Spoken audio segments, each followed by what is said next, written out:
नमस्कार, स्वागत है हमारे सभी दर्शकों का मिशन हेल्थ कार्यक्रम के क्विज शो में। दर्शकों, हमारे देश में कुष्ठ रोग को लेकर जानकारी कम और भ्रांतियां बहुत ज़्यादा हैं। एक समय ऐसा था जब कुष्ठ रोगी को सम्मान की दृष्टि से नहीं देखा जाता था और ये माना जाता था कि इस रोग का कोई इलाज नहीं है। लेकिन आज ये स्थिति एकदम उलट है। अगर कुष्ठ रोग से ग्रसित व्यक्ति इस रोग का पूरा और सही इलाज करवा ले तो इस रोग का इलाज संभव है और ये पूरी तरह से ठीक हो सकता है। तो अब आप समझ ही गए होंगे कि क्या है हमारे आज के क्विज शो का विषय। आज अपने क्विज शो में हम जिस विषय पर बातचीत करेंगे वो है कुष्ठ रोग और निवारण। और जैसे कि आपको बताया है कि ये क्विज शो है, तो आज इस शो में भाग लेने के लिए बहुत सारे प्रतिभागी हमारे स्टूडियो में मौजूद हैं। आप सभी अतिथियों का कार्यक्रम में बहुत बहुत स्वागत है। आज हमने अपने कार्यक्रम में आमंत्रित किया है राष्ट्रीय स्वास्थ्य मिशन से राष्ट्रीय कार्यक्रम के उप महाप्रबंधक डॉक्टर निशांत गौरव भारद्वाज जी को। डॉक्टर साहब, कार्यक्रम में आपको बहुत बहुत स्वागत है। नमस्कार।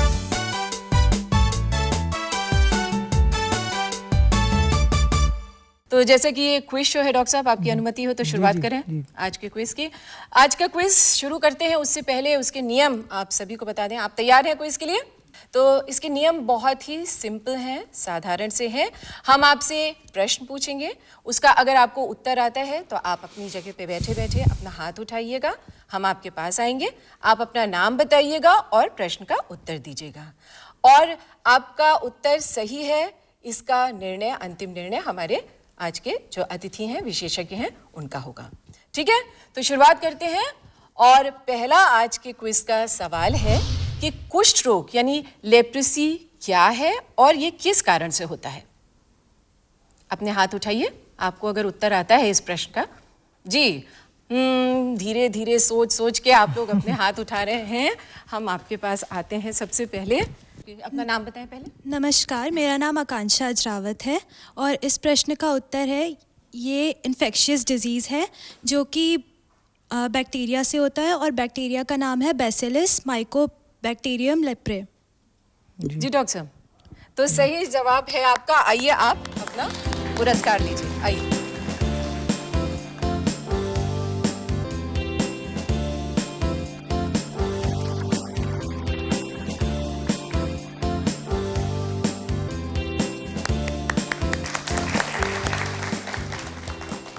हमारा अगला सवाल है, कुष्ठ रोग किस बैक्टीरिया के कारण होता है? बहुत धीरे धीरे सोच सोच के आप लोग अपने हाथ उठा रहे हैं। हम आपके पास आ रहे हैं। जी, आप अपना नाम बताइए। नमस्कार, मेरा नाम वैशाली जोशी है और कुष्ठ रोग बैसिलस और माइकोबैक्टीरियम लेप्रे से होता है। डॉक्टर साहब, इनका जवाब सही है, तो आइए आप अपना पुरस्कार लीजिए।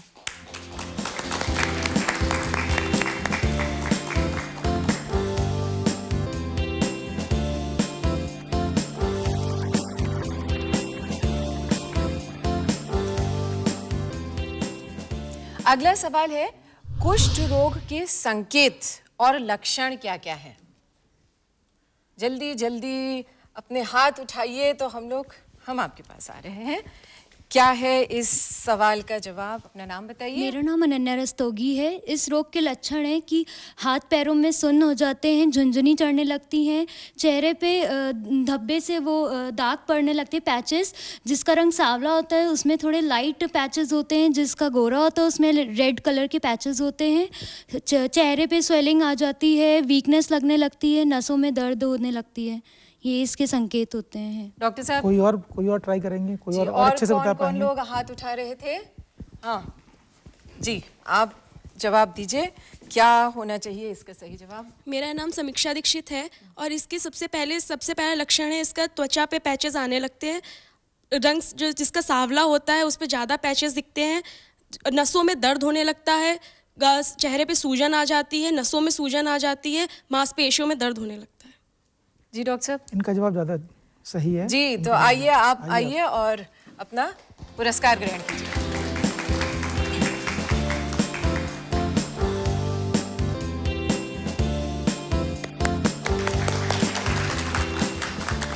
अगला सवाल है, कुष्ठ रोग शरीर के किन भागों को प्रभावित करता है? अब की बार बहुत जल्दी से खूब सारे हाथ उठे हैं। हम इधर पीछे आ रहे हैं। जी, आप अपना नाम बताइए और जवाब दीजिए, क्या है इसका सही जवाब? जी, मेरा नाम अमित हजेला है और इसका सही जवाब है जो ठंडी जगह होती है हमारे शरीर में, जैसे कि नाक, हाथ और पैर, इन पे इनका प्रभाव सबसे पहले पड़ता है। जी डॉक्टर साहब, क्या इनका कोई और ट्राई करें? जी, और अभी तक जिन्होंने जवाब नहीं दिया है। नमस्कार, मेरा नाम अतांशी त्रिवेदी है। इस रोग से प्रभावित हिस्से हैं हड्डियां, मांसपेशियां और त्वचा। जी डॉक्टर कोई और बताएं बेटर। जी, और कोई? इधर हम बढ़ रहे हैं आपकी तरफ। जी, आप अपना नाम बताइए और क्या इसका सही जवाब होगा? नमस्कार, मेरा नाम वर्तिका तिवारी है और इस रोग से हमारी नर्व्स और हमारे स्किन को बहुत प्रभाव पड़ता है। हमारी हड्डियां, मांसपेशियां और आंखों को भी प्रभाव पड़ता है। जी डॉक्टर साहब। इनका सही है, जैसे कि कुष्ठ रोग से मुख्य रूप से त्वचा और नर्व्स ज़्यादा प्रभावित होते हैं। इसके अलावा बोन्स, मसल्स, लिवर और टेस्टिस भी प्रभावित हो सकते हैं। जी, तो इनका जवाब ज़्यादा बेटर है। आप आइए। चलिए, आपको बधाई और आइए आप अपना पुरस्कार लें।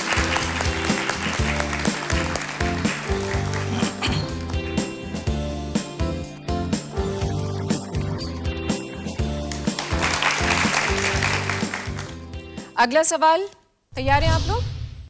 विश्व कुष्ठ दिवस कब मनाया जाता है? हमारे ख्याल से इसका जवाब आप सभी को आता होगा। नहीं, गिने चुने हाथ उठे हैं, बाकी लोग धीरे धीरे सोच सोच के हाथ उठा रहे हैं।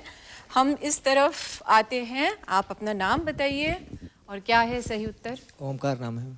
जी, जवाब 30 जनवरी को मनाया जाता है। 30 जनवरी को आप बता रहे हैं।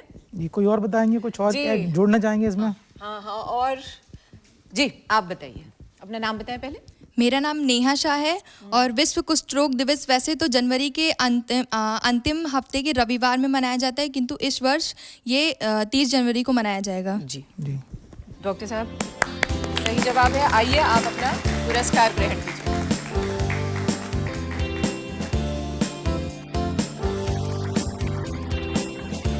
तालियों के साथ उनका अभिवादन कीजिए सब लोग। अगला सवाल है, भारत में राष्ट्रीय कुष्ठ रोग नियंत्रण कार्यक्रम कब शुरू हुआ था? सबको पता इसकी है। जानकारी है सभी काफी को है। लोगों को। हाँ जी, हम आपके पास आए। आप अपना नाम बताइए और मेरा सही नाम जवाब। आयुष गुप्ता है। यह कार्यक्रम 1955 में शुरू हुआ था। डॉक्टर साहब, सही जवाब। बिल्कुल सही जवाब है। आइए आप अपना पुरस्कार ग्रहण कीजिए।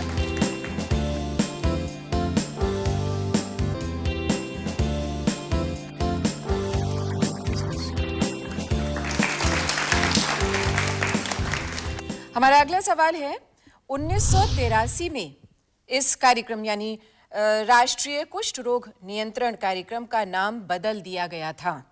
अब इसे किस नाम से जाना जाता है? खूब सारे हाथ उठे हैं और हम फिर एक बार फिर पीछे आ रहे हैं आपके पास। आप बताइए इस क्वेश्चन का, पहले अपना नाम बताइए और इसका क्या सही जवाब है? नमस्कार, मेरा नाम है अर्चना शुक्ला और इस प्रश्न का जो उत्तर है वो है नेशनल लेप्रोसी इरेडिकेशन प्रोग्राम। जी डॉक्टर साहब, सही जवाब है। बधाई हो। आइए और आप अपना पुरस्कार ग्रहण कीजिए।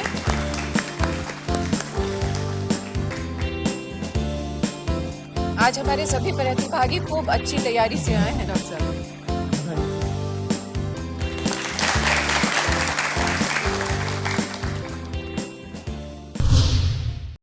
हमारा जो अगला सवाल है वो है, विश्व में लगभग कितने प्रतिशत कुष्ठ रोगी भारत में हैं?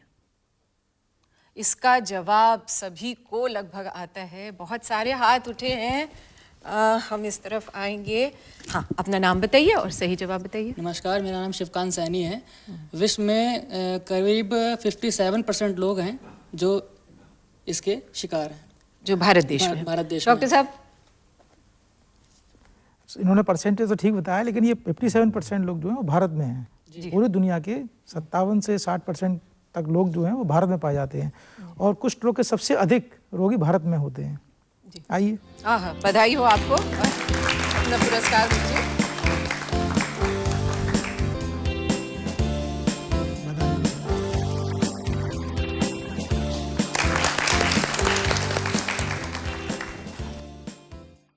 अगला प्रश्न है, यदि हम किसी व्यक्ति के संपर्क में हैं जो कुष्ठ रोग से ग्रसित है, तो उससे अपने आप को बचाने के लिए क्या तरीके अपना सकते हैं? जी, अब की बार इस तरफ। जी, आप उठिए, अपना नाम बताइए। मेरा नाम आकांक्षा त्रिवेदी है। इसके रोगी से बचने का यही उपाय है कि उसके कपड़े ना पहने और उसका लक्षण पहचान में आने के बाद तुरंत उसका उपचार चालू कर दिया जाए, क्योंकि उपचार के बाद इन्फेक्शन का खतरा कम हो जाता है और आसपास के पड़ोसी लोगों को भी इसके लिए दवा दी जाती है। डॉक्टर साहब, मतलब ठीक बताया, लेकिन कोई और बताएं अच्छे से। कोई और ट्राई करना चाहेगा? कैसे हम कुष्ठ रोग से बच सकते हैं, प्रिवेंशन के लिए क्या कर सकते हैं? जी चलिए, और कोई? चलिए ठीक, बताइए आप तो पहले भी एक पुरस्कार जीत चुकी हैं। जी बताएं। हाँ जी, इसका उत्तर है सभी घर वालों को कपड़े नहीं पहनने हैं उसके, और लक्षण पता चलने के बाद उसका इलाज करवाना है और पड़ोसियों को दवाई दी जाती है। आकांक्षी आप आइए, आपका जो आंसर का सबसे करेक्ट।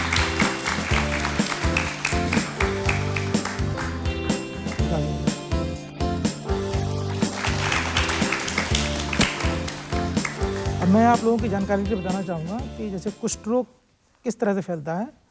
ये मुख्य रूप से जो हमारे जो नेजल सिक्रीशंस निकलते हैं खांसने में, छींकने में, तो वो जो ड्रॉपलेट जो एनवायरनमेंट में जाते हैं, जब दूसरा व्यक्ति इसको इनहेल करता है तो उससे कुष्ठ रोग सबसे ज़्यादा यही रूट है। सेकंड, जो उनके क्लोज कांटेक्ट में रहते हैं, जो बहुत उनके जैसे उनकी बेडिंग्स लिनेन वगैरह शेयर कर लेते हैं या उनके कपड़े शेयर कर लेते हैं, क्लोज कांटेक्ट में रहने से भी ये, डायरेक्ट कांटेक्ट से भी ये रोग ट्रांसमिट हो सकता है। तो ये उसके मुख्य फैलने के तरीके हैं। और बचने के उपाय में कि जिस व्यक्ति को कुष्ठ रोग हो गया है, उस व्यक्ति के जैसे ही कोई लक्षण प्रकट होते हैं, तत्काल उसको ट्रीटमेंट के लिए प्राथमिक स्वास्थ्य केंद्र पर ले जाना चाहिए, डायग्नोसिस और ट्रीटमेंट के लिए। जितना जल्दी आप उसको ट्रीटमेंट पर रखेंगे, उतना जल्दी वो पेशेंट दूसरे व्यक्ति के लिए नॉन इन्फेक्टिव हो जाएगा। 2-3 डोजेज लेते ही वो व्यक्ति दूसरे व्यक्ति के लिए नॉन इन्फेक्टिव हो जाता है और 3 माह के उपचार के उपरांत वो टोटली बिल्कुल पूरी तरह से दूसरे व्यक्ति के लिए नॉन इन्फेक्टिव हो जाता है। जी मैडम, ये बिल्कुल बहुत महत्वपूर्ण जानकारी दी डॉक्टर साहब ने। और अब हमारा अगला सवाल है, वैसे तो कुष्ठ रोग किसी भी उम्र में हो सकता है, लेकिन किस उम्र के लोगों को सबसे ज्यादा कुष्ठ रोग होने की संभावना होती है? नए हाथ दिख रहे हैं, इस बार हम यहाँ आएंगे आपके पास। अपना नाम बताइए। मेरा नाम देवना है। ये रोग 20 से लेकर के 30 वर्ष तक के लोगों को हो सकता है। देवना बेटा, मैडम का क्वेश्चन ये है कि किस उम्र के लोगों को कुष्ठ रोग की संभावना सबसे अधिक होती है? 20 से 30 उम्र के लोगों को सबसे ज्यादा संभावना। जी, आइए, आपका जवाब सही है, आइए आप।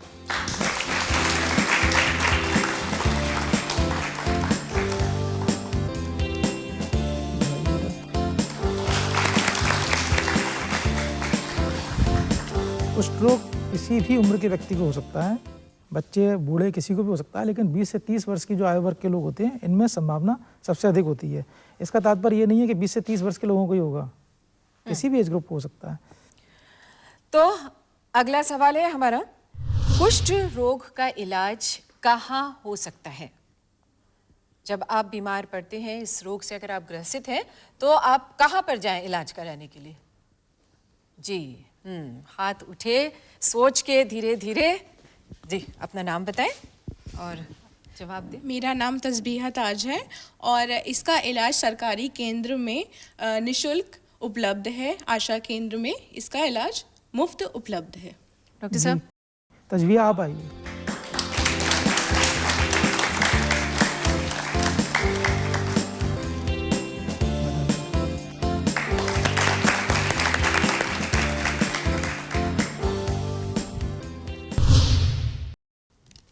MDT क्या है? और हाथ बहुत धीरे धीरे उठ रहे हैं। क्या सवाल कठिन हो रहे हैं? धीरे धीरे हाथ, जो लोग जवाब नहीं जिन्होंने दिया अभी तक, हम चाहेंगे कि वो लोग हाथ उठाए तो हम उनके पास आए। चलिए, आपको पुरस्कार नहीं मिला है, कोई बात नहीं, फिर से कोशिश। अपना नाम बताइए फिर से। और मेरा नाम अनघा श्रीवास्तव है।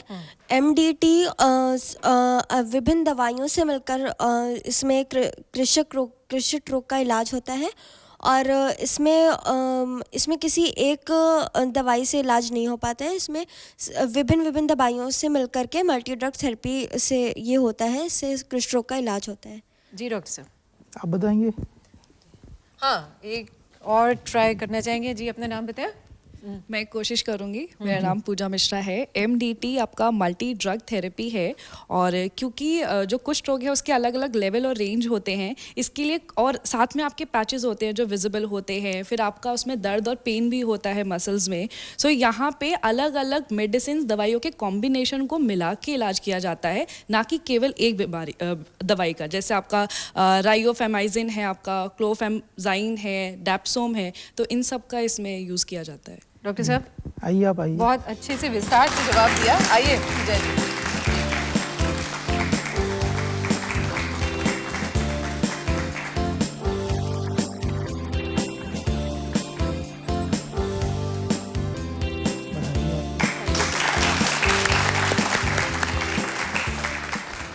मैं आपकी जानकारी के बताना चाहूँगा कि जो MDT होता है उसे मल्टी ड्रग थेरेपी बोलते हैं। ये मल्टी ड्रग इसलिए इसमें रहती हैं कि ताकि बैक्टीरिया रेजिस्टेंस ना डेवलप करे। तो इसका मेन जो मल्टी ड्रग थेरेपी देने का जो मुख्य कारण है वो यही है कि उस बैक्टीरिया को एक दवाई देने से बैक्टीरिया रेजिस्टेंस डेवलप कर सकता है। जब हम कई दवाइयाँ देते हैं एक साथ में तो उसके रेजिस्टेंस डेवलप करने की संभावना नगण्य या कम हो जाती है, इसलिए मल्टी ड्रग थेरेपी दी जाती है।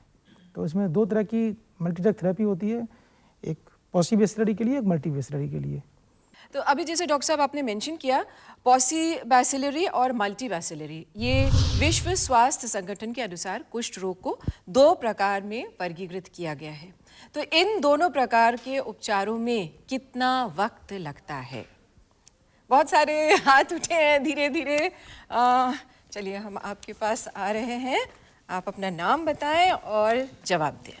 मेरा नाम मधुमिता वर्मा है।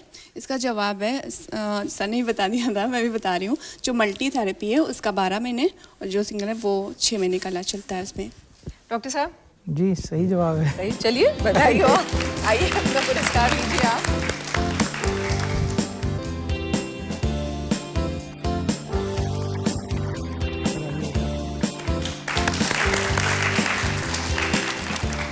जो ट्रीटमेंट चलेगा उसमें मैसेज क्या होना चाहिए कि दवा को बीच में रोकना नहीं है, ये सब बोले हैं, बहुत बढ़िया। दवा को बीच में रोकना नहीं है और दवा पूरी लेना है विद कंसल्टेशन ऑफ, मतलब उनके जो भी उनके डॉक्टर हैं उनके परामर्श से दवा का पूर्ण करना है, कोर्स पूरा करना है, बीच में छोड़ना नहीं है। बीच में छोड़ा तो फिर बीमारी दोबारा से आ सकती है, रिलैप्स हो सकता है। स्पर्श कुष्ठ रोग जागरूकता अभियान क्या है और ये कब चलाया जाएगा, इसके बारे में किसको जानकारी है? जिनको पुरस्कार नहीं मिला हो आप लोग कृपया हाथ उठाएं तो हम आप ही के पास आएंगे। जी, ये सब लोग पुरस्कार पा चुके हैं। जी सभी पुरस्कार ले चुके हैं। हाँ, जिन्होंने पुरस्कार, आपको उत्तर शायद मालूम है, एक बार फिर से हम आपके पास आ रहे हैं। आपकी उम्मीद है आप सही जवाब देंगे। अपना नाम बताएं और जवाब दीजिए। ओमकार जी, जवाब दीजिए। जी 28 फरवरी से 30 फरवरी तक। 25 से 28 फरवरी। कोई और बताएं इसका सही जवाब। 28 फरवरी। 14 से 28 फरवरी। जी, और किसी को ये कब शुरू होता है स्पर्श लेप्रोसी कैंपेन और कब इसको कब तक चलेगा? जिनको पुरस्कार नहीं मिला है, लीजिए फिर घूम फिर के हम यहाँ आ गए। जी, अपना नाम बताइए एक बार फिर। मेरा नाम अनघा श्रीवास्तव है और इसे 28 जनवरी से 13 फरवरी के बीच में मनाया जाता है। जी डॉक्टर साहब सही बताया, लेकिन उन्होंने 1-2 दिन बढ़ा दिए। कोई और ट्राई करना चाहेंगे? बिल्कुल एक्यूरेट बताएंगे कोई। 25 जनवरी से 13 फरवरी तक। 13 फरवरी तो आप ठीक बता रहे हैं। कोई और बताएंगे इसका सही जवाब? जी, हम अपना नाम बताइए। मैम 30 जनवरी से 13 फरवरी तक। 30 जनवरी से 13 फरवरी। इनका जवाब सही है, लेकिन इसमें क्या करते हैं? जैसे कि ये तो क्वेश्चन आउट हो गया एक तरह से, बहुत सारी डेट्स आ गई, तो आप ये बताइए इसमें करते क्या हैं? इस अभियान के दौरान इस अभियान में क्या करते हैं? एक सेंटेंस में जवाब दे दीजिए। क्या है अभियान के बारे में, इसके बारे में बताइए, इसमें क्या किया जाता है? हम लोगों को जागरूक किया जाता है। हाँ, लोगों को सही जागरूक बताया, किया सही जाता है। बताया। आइए आइए।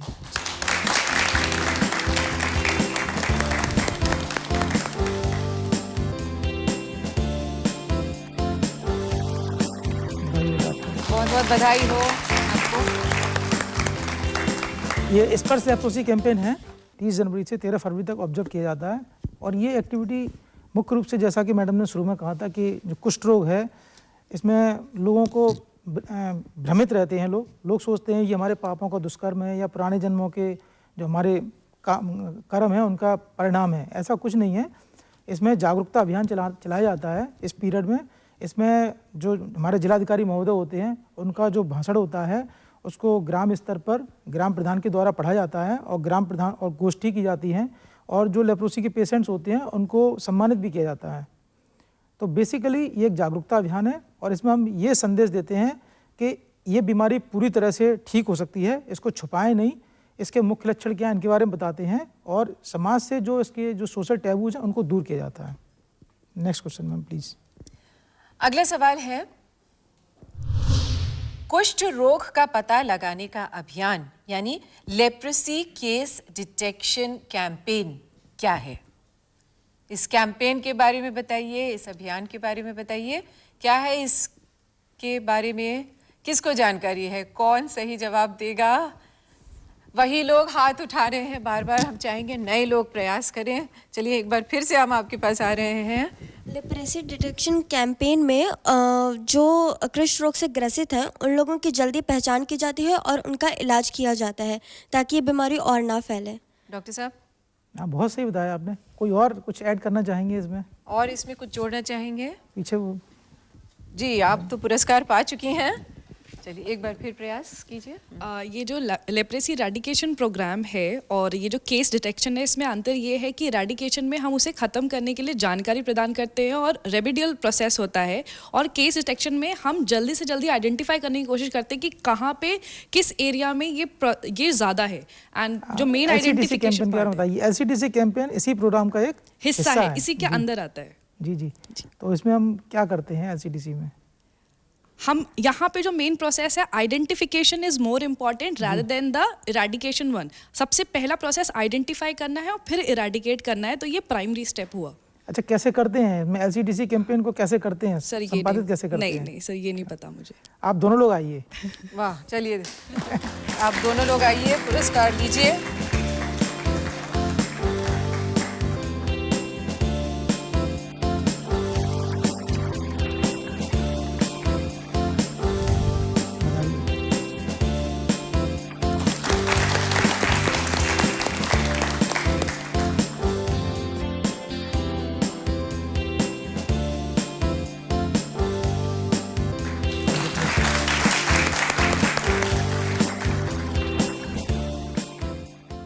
मैं आपको एलसीडीसी कैंपेन के बारे में जानकारी देना चाहूँगा।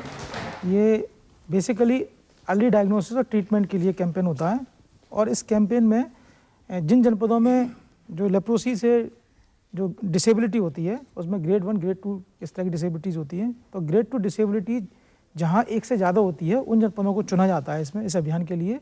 और हमारी जो आशा बहनें होती हैं वो घर घर जाती हैं, घर घर जा कर के वो कुष्ठ के लक्षणों को बताती हैं, उनके साथ साझा करती हैं, और फिर कोई यदि किसी में वो लक्षण प्रकट होते हैं तो उस मरीज को वो अपने जो निकटतम प्राथमिक स्वास्थ्य केंद्र वहाँ पर लेकर आती हैं। वहाँ पर डॉक्टर के द्वारा जांच की जाता है और जांच के उपरांत यदि उनमें कुष्ठ रोग पाया जाता है तो उनको फिर उपचारित किया जाता है।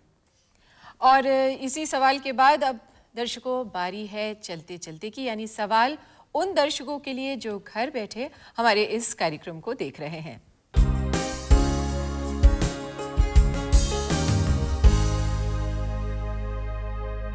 हमारा आज का सवाल है, विश्व कुष्ठ दिवस कब मनाया जाता है? तो आपने हमारा आज का प्रश्न नोट कर लिया होगा और हमें जवाब देने के लिए आप पत्र या फिर ईमेल के माध्यम से अपना उत्तर भेज सकते हैं। तो हमारा पता नोट कीजिए। हमारा पता है प्रस्तुतकर्ता मिशन हेल्थ, कमरा नंबर 205, दूरदर्शन केंद्र 24 अशोक मार्ग, लखनऊ 226001, और हमारा ईमेल आईडी है missionhealth dupplko@gmail.com। इसी के साथ आप सभी दर्शकों को बहुत बहुत धन्यवाद, बहुत बहुत बधाई कि आप यहाँ आए और इतने अच्छे तरह से आपने बढ़ चढ़ के भाग लिया हमारे आज के क्विज शो में। डॉक्टर साहब, आपका भी बहुत बहुत आभार, बहुत बहुत धन्यवाद। आपने समय निकाला और हमारे कार्यक्रम में आए और इतनी अच्छी जानकारी आपने हमारे दर्शकों को दी, हमारे स्टूडियो में मौजूद दर्शकों को दी, अपने घर पे बैठ के हमारे इस कार्यक्रम को जो देख रहे हैं दर्शक उनको दी। हमें उम्मीद है वो सब इससे बहुत लाभान्वित होंगे। आप सभी का बहुत बहुत